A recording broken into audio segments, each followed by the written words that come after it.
Hi, hello. I am Philippa Young. I have written so far two books in the Below Deck series. So the first one is More Than Shipmates, and the second is More Than Clickbait. And they are like spicy rom-coms set on a cruise ship. And they're, But they're amazing. I yeah. love them.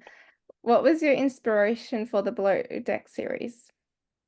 Um, so I was just before lockdown, I was looking into working on a cruise ship. So I studied every single YouTube vlogger going, like I was fully committed. I got offered the job, but at the same time, I got offered another job. And so I was like, oh, just delay it. I'll just delay it. And in doing that, lockdown happened. And so it's basically kind of like a job that never was. And I was like, I've got all this like intel in my head. I was like, let's just make something up. And also it was lockdown, so you kind of needed that mental escape as well. So yeah, that's kind of it. I never kind of planned it to be a series. It was meant to just be one and done. But as I started wrapping up the first book, I was like, oh, I can't leave Tom with no one. Like I've got to give him his moment. He's got to get his girl. So yeah, that's it. How did you come up with the titles for the two books? Oh gosh, I like it's so strange because I'm now writing a third book in a completely separate universe. I can't say series yet. I'm leaving it open. And that title has come like instantly, like from the dot that has been there. But with this one, it was more I just got like a whole document full of like nautical words and showbiz words, and I was trying to find any kind of pun or connection or something. And then eventually, yeah, so like the word shipmates, I was like, okay, I kind of like that one. And then it was like, because obviously there's kind of there's the choice of two guys. I was like, oh, I don't know, that fits. And then to kind of follow that on, I didn't know that I'd be keeping like the more than. I Yeah. left that down to an Instagram poll, as you do with every important decision in life. And yeah, so people said that they would prefer to have the more than kind of running through. And then yeah, like more than clickbait, I that was going to be a very different type. I think it was going to be like more than secrets, Oh while I yeah. was slowly kind of working out what the book was about. And then yeah, clickbait really works, and I really enjoyed that it's got bait in it because again, that's like one of my little nautical words. I was like, great, fine. At least There the you go. nautical themes going through. It's like, yes. Oh, exactly. I have no idea. Like, so book three is it's in development, a slow burning development. And again, no idea what the title's going to be. I feel quite quite stuck knowing it's got to have more than in front of it now. I'm like, oh, but we'll get there. We'll find it. Do you come up with the characters first, or or did you have this? And since you worked on a cruise ship, it was more the cruise ship focus when you were. I don't. I think it's sort of like scenarios and scenes come into my head first, and I'm like, oh, okay, who's in these scenes? So I think also because I this is like the first book, and it for a long time I wasn't really taking it seriously. It was just like, oh, I'm just going to write some little scenes and have fun. Like it took a long time for me to be like, I'm actually going to make this a book. I think it started mostly with like something on a cruise ship, don't know what it is yet, and then the characters slowly started forming. Um, it was sort of through scenes that I was writing. I was like, okay, who is this saying these things and doing these things? Like, what does that mean? So yeah, that that one really. Was that how your process sort of was, just building your book through scenes and then sort of connecting them all with dialogue, or Yeah, yeah, big time. So I am very much like my ethos is like daydream first, sew it together later, make it make sense later. So and it's like the way I have worked on shipmates is so different to the way I've worked on clickbait. And then even then I hopefully I'm evolving as a writer in terms of how I'm then processing the next few books. But yeah, it's always like all the scenes, all the thoughts, and I love starting with like the fluff and the spice, and then yeah. suddenly it's like, right, I need some angst, I need some stakes, I need I Yeah. need the fallout. So yeah. How did you choose which character to center the story around? I think Eliza for me, because so I'm quite late. I came to reading quite late in the game. Again, that was a lockdown thing for me. Again, I'm going to play the ADHD card. Just sitting down and looking at words, it's like my brain would just wander, and I'd be like, "What have I just read?" Huh? So it when I first got into reading, all I was reading was things that were all from the like the female POV. So I was like, "Oh, well, it's Eliza's book." And then slowly but surely, as I started reading more and more, I was like, oh, POV split. Okay, this is fun. Which might be why we don't get boys chapters until 10. Chapter 10 is when we start. I had one of my friends was like, "Oh, you're gonna go back and like worm them in earlier." I'm like, "No, that's just where it starts." Like it's Eliza's journey. The others are just kind of, they'll join in. Yeah. Yeah. Did you find it hard to write the male point of views, or it I wasn't that? really I really enjoyed it. Sorry, I cut you off there. Yeah, really enjoyed writing it. It was then in like the kind of the beta stage, like getting the feedback, being like, they do sort of sound the same. So what can you do? Like, because you're like, oh, but they're all having this, these thoughts and that thoughts. It's like, okay, but and I can work out. It was always like I knew what they were thinking. That was never difficult, but it was more the way that I wrote it. So I sort of Tom is very dramatic. Yeah. Whereas Oscar is a lot more like da-dum, da-dum, da-dum. So a lot more full stops, a lot more half sentences, things that, that kind of thing. Whereas Tom is always, it's quite scattery.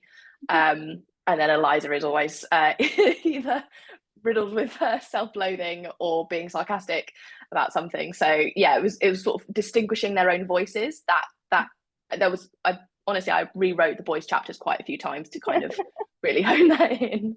I'm like, when I read the interviews, I'm like, it's so great that you got the male one, but how do you do it? So like, I couldn't imagine Yeah. I could. Yeah.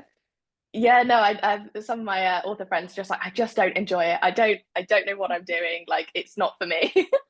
And that I just as soon as I saw that was a possibility, I was like, I'm in. Yeah.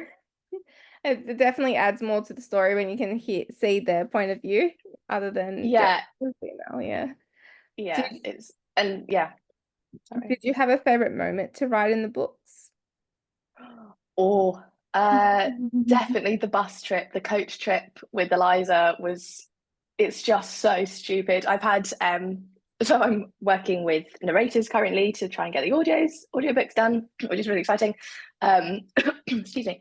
And yeah, the narrator I've cast for Eliza was like, I'm gonna struggle with this. I was like, oh, I'm so sorry. But like that is just it's so funny, it's so silly. And it's a breath of fresh air. Well, very much not a breath of fresh air, but it just kind of changes the mood and kind of gives you a reset from all the relationship kind of angst. It's like let's just let her have a moment. And I really enjoyed that she was kind of cursed whenever she was off the ship. Yeah. That was really fun. So that's definitely clickbait's one. I mean, Scavenger was very very fun to write, but at the same time, like it's the coach trip that really got me. Yeah. And then for clickbait, it was I think the Love Lodge flashback I really enjoyed. So my background is in like TV production, so kind of obviously I'm like not being on set of anything like that, but just I've got some inside knowledge Yeah. that it was really fun to kind of put into that. And also turn it into like a darker thing than anything I've ever worked on has been. Everything I've worked on has been like everyone's just so nice and having a good time. A bit stressful, but yeah. So I really enjoyed showing you kind of because obviously up until that point you've kind of only heard that Gemma's this awful person and everyone how people don't believe that editing can do that much. And I Yeah. just really liked showing all the instances that led to the other moments that have been kind of referenced. I love that scene. It's the best. Good. Which of your characters do you relate to the most and why? Um, I think everyone in More Than Shipmate, Shipmate, great. Everyone in More Than Shipmates. Mhm. Yeah, book one, all of them have a piece of me in there somewhere. I would say Gemma is the one that I am like. It's easier for me to tell you who I'm not. Like Gemma is very much like she stands on her own, completely different from kind of any anything of me. But yeah, Eliza's in there in terms of like just, I mean, her snark, and like that kind of not, it's kind of her experience of like not really knowing where you stand, what, having dreams but them not going the right way, and kind of carving your own path. I think Oscar and his like the his bisexuality, I think like his story is really important for me to kind of get out there because it's a story that I've gone through. And then Tom with like his kind of stand-up background and like always trying to make people laugh and happy, and like that's all three of them are like a combination of me. I've kind of like split all my personalities across them, to be honest. I think you can't write a book without having your personality go into it, into and Yeah, some of your characters. yeah, and I think also a first book, you it's like the whole write what you know, and it's like I know I know this. it is. So yeah, whereas yeah, again, like the projects I've kind of got in the background, I was like, oh, none of these people are me. I've like it's almost like I've got it out of my system, and now it's like new people, all new people. Meeting all the characters for the first time is like, oh, this is how you are. Yeah, yeah, exactly. If you want to know who I am, read Mothership Mate. Are there any authors or books that inspired you to become a writer? Um, like I've for sure like there's a lot of inspiration. I wouldn't say like to become a writer because again, joined the reading thing quite late after I was like, oh, writing stories is really fun. Um, so but I would say like to help me like hone my craft and decide what kind of books that I want to write. So if you saw like if you anyone ever saw like earlier drafts of Mothership Mates, it was very tame, not that spicy, you know, because bit of kissing, lots of flirting, lots of build up. But kind of the spice was very not, I don't think it was even there. Because I was so like, oh my god, my parents are gonna know about this. And then eventually I kind of so let's put like I'm just gonna name some of my favorites and then I'll feel bad for the ones that I'm missing out. But like, you know, there's Tessa Bailey, Lily Gold, and Sarah Kate are like the three in kind of the not rom-coms, but like the spicy stuff. The well, Tessa Bailey obviously you got the comedy and the lightheartedness. But also there's like the spice really nicely integrated in the storyline and in the plot, and it's all kind of meshed together. I think yeah, Sarah Kate definitely kind of gave me the inspiration or like the push to kind of just like, you know what, I'm going to write it this as spicy as I want to go. So I definitely credit that to her completely unknowingly. And then there's also Penelope Douglas. Like I would say more things that I'm working on next. It's like that's like kind of the darker not I'm not writing dark romance, but kind of the chaos that comes with Penelope's books. That I like the stakes are always really high. And I think that's what I'm gonna take away from those. I like when you get inspiration and like, oh, I can actually do this. Like people are actually going to read it, like and love it. Yeah. Yeah, I think yeah, a lot of it was I about think like I just took bravery from all those authors. That's what really what really they've happened. they've done it. I can do it too. Exactly. And then hence the dedication at the start of the book that's like if you know you put it down, just put it down. Which not everyone has followed, unfortunately, but we deal with it. We deal with it. Had the You've been told like you may if you ignore that, that's on you, but don't complain. Hmm. Exactly. Yeah, it's when your cousin turns up at like the family gathering, like, can you sign my book? I'm like, please no, please stop. Please don't. Oh, please don't do that. How has writing and publishing a book or books changed the way you see yourself? Oh, I like that question. I like it's only had a positive impact. In that like it's so lovely because obviously I've still got got like a main job on the I'm freelance, so every now and then I'll have like, oh, I've got you know a week or so off that I can dedicate to this. Excuse me. Um, but yeah, it's just like it's a lot of confidence to kind of have done it and have like to find my readers has been so incredible. Like obviously, you know, no book can be for everyone, but the people who sort of secretly will slide into the DMs, they're not even like bookstagram people, they're just completely around like I just had to say like I really saw myself in these characters and I really enjoyed this book. And like it's like you just sort of find your people, and that has my like one motto, my one kind of thing in life is that I just like make someone smile every day. That's my kind of my mantra. And knowing that my books are kind of out there being read, consistently, whatever, and just knowing that I'm kind of able to entertain people, make people happy, is it makes me real happy. So yeah, sorry, that was a really rambly answer. It's fine. But it's made me feel real good about myself. There we go. What advice would you give to a writer working on their first book?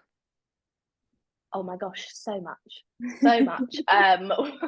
Oh, where do I start? I think like be brave enough to write the book that you want to write. Imagine no one's going to read it and do that, because that's when my books really started to take shape and I really started to enjoy everything that I was doing, and not otherwise you sort of live in this little like shame bubble of like, oh, I can't say those things. And again, this is not even in the spicy context, but everything. So yeah, write as if no one's going to read it.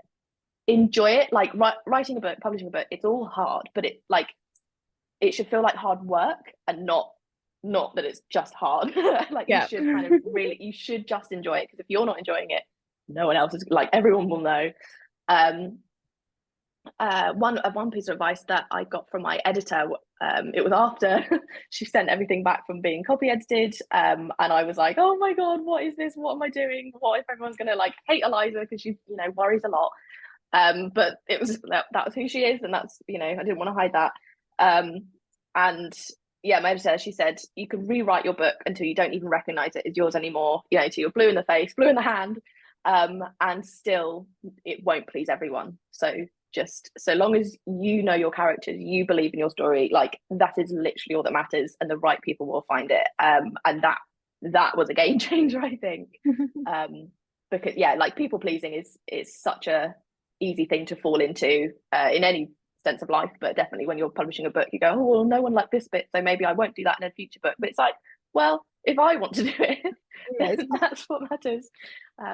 Yeah, so I'm sure there's more stuff. Let me think. Yeah, I also think like if you feel like your book is relatively done, there's always that question of like, is it done yet? When is it going to be over? I honestly think like biting the bullet and publishing your first book, like just getting it done. Like I know people are like revising their book, they're working on it for years and years and years and years and years, and there's absolutely nothing wrong with that. If that's like, if it's your like little side passion, you never want to see it anywhere. But if you do want to see it somewhere and put it out there, just put it out, because like no book is going to be perfect. Your first book will always be, and I say this with all the like positive vibes in the world, your first book will always be your worst book. I've had people say that about like performances I've done on another part of my life. It's like your first run will be the worst. The first show, all that one that you're going to get all your friends and family to, will be the worst thing you've ever done.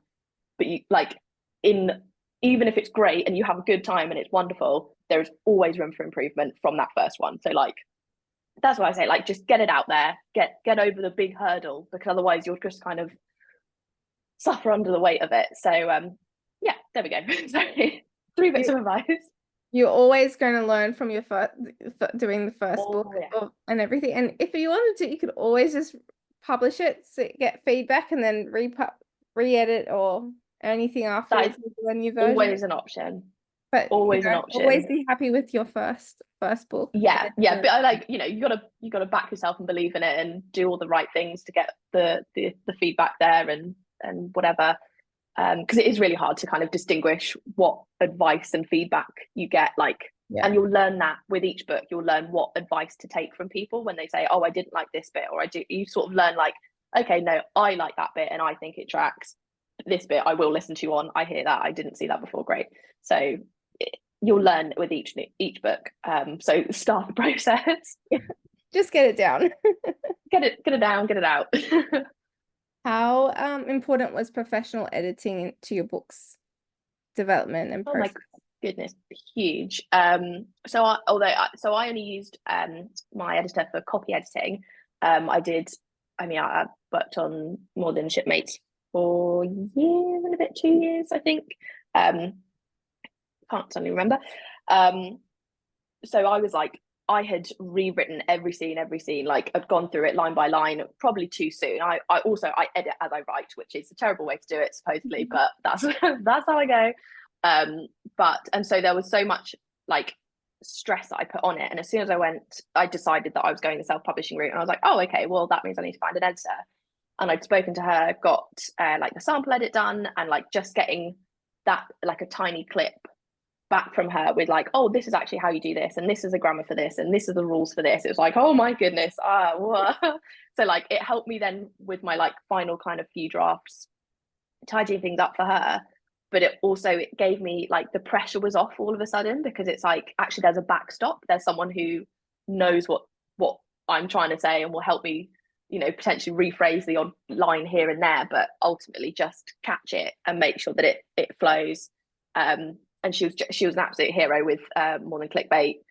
There was just like things that just slipped through the cracks, and there was a few little rewrites going on a week or so before the arcs went out, but that was like massively down to her kind of being like, oh, just so you know, this and this need to kind of sync up.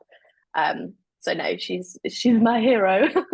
Another eyes just to see. Yeah, exactly. No, 10 out of 10 recommend both her services, but also just in general getting an editor if you can afford to. And there's a lot of people who are, I see on threads, like starting their editing journey, who sound like they know what they're doing and offering kind of lower rates for the people who are like, oh, I can't afford one. Like just try, like look into it. I really do recommend it if you can. What's your favorite writing snack or drink? Ooh, if I'm inside the house, it's a nice coffee. If I'm at a coffee shop, which I like to try and treat myself to every now and then, it's a mocha. Don't ask me why there's two different ones. I can't tell you why. And snack wise, I try not to have snacks on my writing table, because otherwise I won't do any writing. I'll just be stuffing my face. But I think like a good go-to sometimes is like popcorn, because that's already one of those things that you don't really have to think about that snack. Do you listen to music when you write? And if you do, what's your favorite music? Yes, I have. So sorry. I've got like a master list of like different things that play all at the same time. Hear me out. So I've got like an Animal Crossing inspired like office ambient sound. So there's like the tapping, there's like the little Animal Crossing, like the little character noises that they make, and then like there's like a weird video scape that plays on loop of Animal Crossing people in different places. I've spent too much time talking about an Animal Crossing soundscape. Anyway, that. Then some random ASMR, because I really like the background noise. Like it's like low chatter. And then I also then have either like a mood playlist or lo-fi chill music. I mean, the other day I was listening to like full on like club tracks, because I was writing a fast scene that I needed to kind of keep moving with it. So like sometimes I'll kind of pick the mood and try and find a playlist. Like, I love a sad playlist. Oh my goodness, I know I write rom-coms, but the sad playlists really get me going. But yeah, otherwise it's like a combination of three different things, which makes me sound a little bit insane. But again, ADHD card. Even if I'm reading, I have something on in the background just to keep me focused on the book. I may get distracted a little bit, but I do have something on in the background when I'm reading. Yeah, I find music with words sometimes takes me out of it a bit. I'm like, no, okay, I need no words today. So yeah. Who has been the biggest supporter of your writing?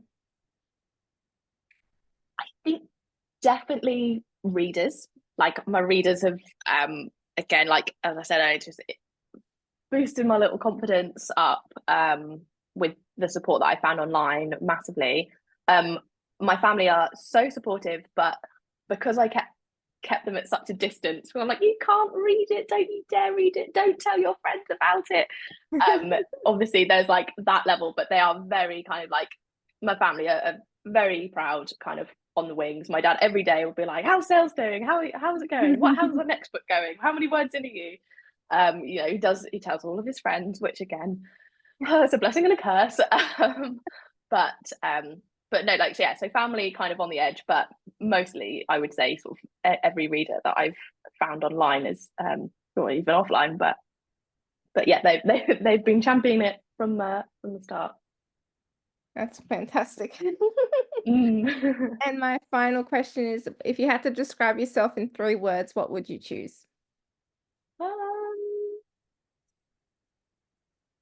Sparkly, sweet, and a little bit silly.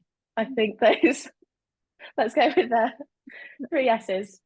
That's perfect. You always need to be a little bit funny and silly to get through the Yeah, day. there you go. Definitely. Thank you again for the interview. I'm just going to quickly stop. Thank you.